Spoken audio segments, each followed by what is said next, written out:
V komentári s názvom Je škandalózne, že Žilinka je ticho sa šéfredaktor denníka N Matúš Kostolný a vedúci publicistiky Roman Pataj uchýlili k invektívam a znevažovaniu generálneho prokurátora Maroša Žilinku.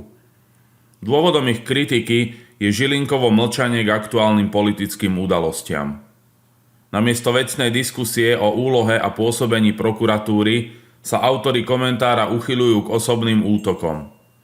Označujú Žilinku za zbabelca a hanbu Slovenska a vyhlasujú, že jeho ticho je hromozvodom pre mafiu a oligarchov.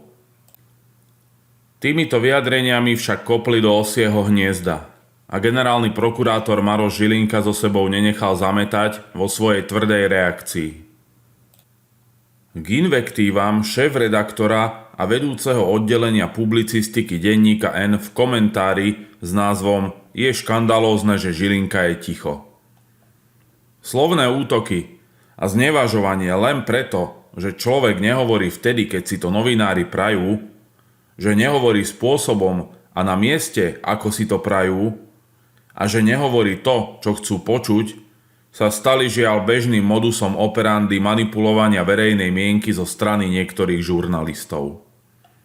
Ja však nikdy nepodľahnem tlaku oznamovacích prostriedkov, verejnej mienky či záujmom politických strán a nenechám zneužívať a vťahovať prokuratúru do politického boja. Moje odborné a vecné legislatívne pripomienky boli uplatnené oficiálnym spôsobom a na mieste, ktoré zodpovedajú štádiu legislatívneho konania. Je však vo výlučnej kompetencii poslancov Národnej rady Slovenskej republiky, či a v akom rozsahu moje pripomienky zohľadnia.